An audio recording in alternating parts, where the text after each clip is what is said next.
What's up, YouTube? It's your boy True Justice Fighter 1UP coming at you again with another The Last of Us Remastered Let's Play on PS4. Now, I remember last time we left off on this Let's Play. It was actually a part 1 of a rant that I had involving racism in games, Japanese gaming decline, and also the death of the G4 TV. So let's get into some Last of Us. Get the blood pumping, like I said. So yeah, I like action adventure games like these. These are my jam. The minute I start them up, that's when my blood gets pumping and I get ready to talk, you know. All right.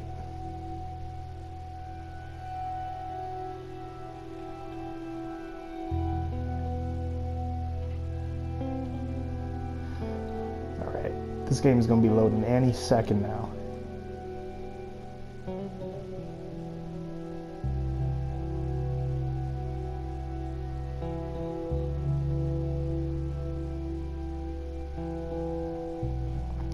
So yeah, I remember last time I left off on the whole racism in video games thing. Alright, looks like I gotta follow this chick. How do I run again? Oh yeah, L1. So yeah, about the racism in video games thing. Like I said, it's a sad state of affairs when you play, like, you know, you're playing your favorite multiplayer game and you got some racist assholes, you know, these like spoiled white boys just throwing the N-word around, you know, talking about black bastards and, you know, referring to black people as monkey and whatnot, and that's just something I ignore. You know, I mean, I'm black, but you know, a lot of people don't really get that because I'm a lot more light-skinned.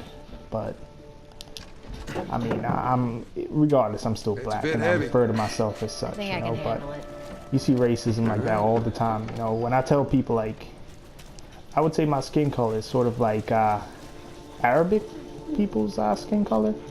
So, you know, when I go into like a corner store or something and I see Arabic people there, they always ask, "Oh, where you from?" You know, and when I tell them where I'm from, they're like, "Oh, well," and you know, they start saying a bunch of nonsense, you know, in their language, and I guess they're being racist to me, you know, thinking that I was you know, one of them, but I'm not their ethnicity. Well, not ethnicity, but you know, I'm not from their country or whatever. But stuff like that, you know, as much as they try to get to you with that, like I said, the people who are racist, man, especially in gaming, are people who have nothing. They have nothing going for them. They shouldn't even be gaming, you know. So with that out of the way, time to get into some finer, you know, lighter subjects such as Japanese gaming decline. Now, I'm a huge fan of Japanese games. I love Japanese culture. I'm a bit of an otaku, and I also love not only Japanese games like, you know, JRPGs and whatnot, but I like anime as well. So, you know, I have a love for that Japanese culture, you know, and I grew up with it. But thing is, like, nowadays, you know, more Western influenced games are coming out, and the thing about Western games that don't really cut it for me, except for The Last of Us. I mean, I absolutely love The Last of Us, which is my point being that, you know, Western games tend to focus more on immersion and realism, and you know, you really find a game that comes out that's like that from the West, much less Japan, because Japan mostly focus on just goofy games and, you know, games that you can play to have fun with. But The Last of Us is definitely like the Western game that's my favorite. I mean, this game is just the epitome of like immersion, you know, and realism in games. You know he's expecting that. But that being said, Japanese developed games mostly pique my interest because, like I said, I am a bit of an otaku and I do love anime and whatnot, but Japanese games always had that certain charm. They always had that certain charm, and, you know, the fun factor is there. And the Japanese games don't really take themselves seriously, you know, so I always like that. But yeah, I mean, as far as I can tell, man, for the longest time, most of my favorite games have been Japanese developed, but You know, after like the release of the last generation of consoles, the 360, the PS3, and Wii, you know, you've seen like a decline in Japanese gaming. Most gamers went towards more Western developed games, you know. But that being said, man, I still have a soft spot in my heart for Japanese developed games, and one of the Japanese developed games that I'm currently super excited for, well, there's two actually. There's Final Fantasy 15 and Persona 5, and both of those games are JRPGs. And yeah, I mean, I'm a huge fan of Final Fantasy. Like I said, you know, one of my favorite games of all time. The game, one of the earliest PS2 games that actually got me into gaming was Kingdom Hearts. That game introduced me to the Final Fantasy series, and I played Final Fantasy X first, and then from there I just went on to play every single other one that I can think of. You know, I've played through, let me see, the Final Fantasy games that I've played through and beaten. I've played through 1 and 2. I've played through 5 and 6. I've played through 7. I've played through 10, 10-2, 12, and that's it.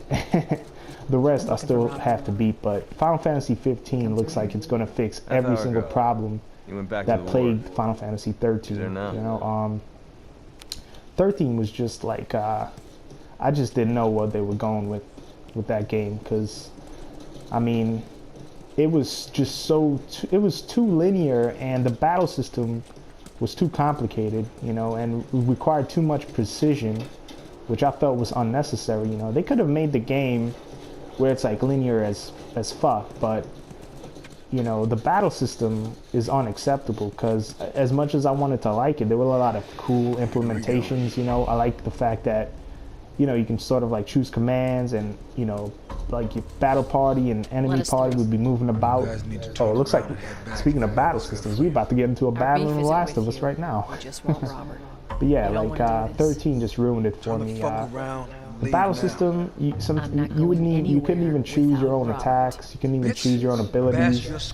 They should basically be tapping the auto attack button all the time, and then like, you know, you'd have to like ludicrously precisely change like the paradigm shift rolls.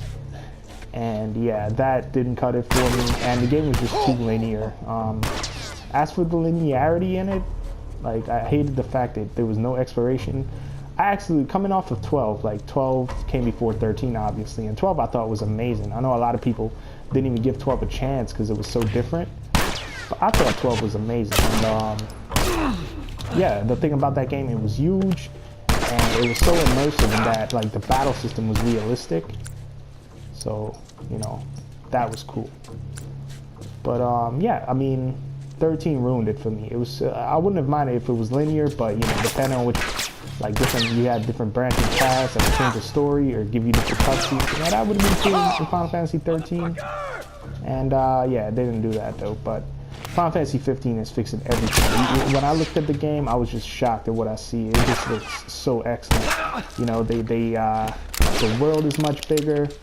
You know, there's like an open world sort of GTA vibe to it, but also you have like this Monster Hunter sort of tone, like Monster Hunter style games where you fight the enemies. The enemies are large, and you go into these arenas and fight them. And there's also Shadow of the Colossus type boss fights too. So I'm psyched for Final Fantasy 15. And as far as Japanese gaming is concerned, man, that game is gonna put it back on the map for sure. You know, and Persona 5 I'm excited about because I'm a huge fan of the Persona series. I'll get into that in the next episode, but Persona 5, it's been announced 2 years back, and I couldn't wait for it because I thought it was coming out this year, and I thought it was coming out last year actually in the wintertime, but it was actually coming out this year in wintertime.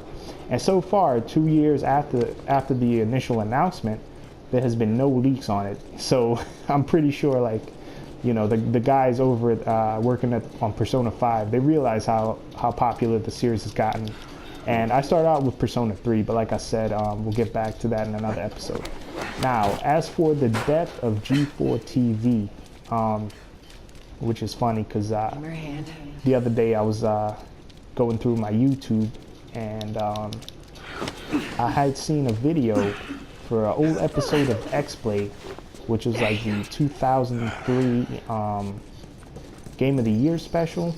and that was just like, it was just a blast from the past. That was one of the episodes of X-Play I remember watching as a kid, and just going, look at, like, I can point out the games I had, because I was watching X-Play well before that, and that was like the 99th episode, the 2003 X-Play Awards, and yeah, I remember pointing out games like Ratchet and Clank Going Commando, and some other stuff, but I remember seeing some games that I wanted to try, which were Japanese developed games, such as Disgaea and TLOU 2.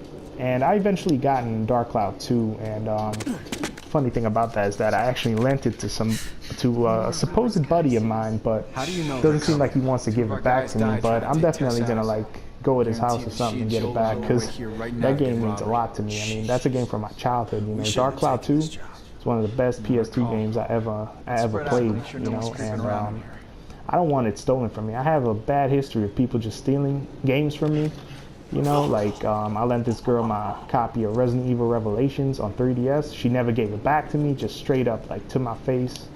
And this guy doesn't seem like he's gonna give me back my TLOU 2, knowing damn well that, you know, I love that game a lot, and I just lent it to him because, you know, he recently got his hands on a PS2. But I'm gonna get it back for certain. I'm gonna have to use some force, but I'm gonna get it back, you know.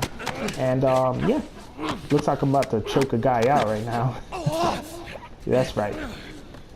Sleep tight, my friend. And yeah, the only time I remember getting something from somebody stealing something from me was when I lent somebody my my GBA version of Zelda: A Link to the Past, because that was my first Zelda game, and you know, I like those style of like action adventure games, but that game came out on SNES, and the dude actually gave me, looks like shit's about to fail. He gave me Castlevania Circle of the Moon, which was an awesome fucking game. Looking back on it, you know, I was angry at him, but I'm not so much, because Castlevania Circle of the Moon is fucking shit on GBA. But yeah, man, this all ties into the death of G4, because, I mean, the channel definitely went prematurely, you know. I thought they still had some life in them, you know. It was like the same thing that got to me when TLOU left in 2008. I was just like, what am I gonna do now, you know? But TLOU came back in 2012, and I was all good. I was all happy for it, and they're doing their thing. But G4, man, it's unforgivable, man. They just messed that channel up as much as they can, you know. I appreciated shows like Attack of the Show and X-Play still, because, you know, Kevin Pereira, Adam Sessler, Kevin Pereira, Olivia Munn, you know, all those people are fucking legends, and, you know, it's hate to just see them go like that, but hey, you know, whatever. I clearly have no voice in this, so yeah. Anyways, y'all, that has been a Last of Us Let's Play. I'm gonna keep this Let's Play going for just a little bit longer, maybe like 2 minutes more or something. And yeah, so I touched on the subjects of racism in gaming, the Japanese gaming decline, and the death of G4 TV. But you know what, man? As far as racism is concerned, only people with nothing going for them are racist. And Japanese gaming will be saved. I still prefer Japanese gaming, as long as you know, you got anime and all that other good Japanese stuff. That's gonna remain intact, especially with Final Fantasy 15. I'm super pumped for that. And yeah, as for the death of G4, man, I hate to see it go. And that was the one channel that we had to represent as gamers. But hey, you know, beggars can't be choosers. So yeah, until next time, I'm gonna end the Let's Play here. So see y'all next time.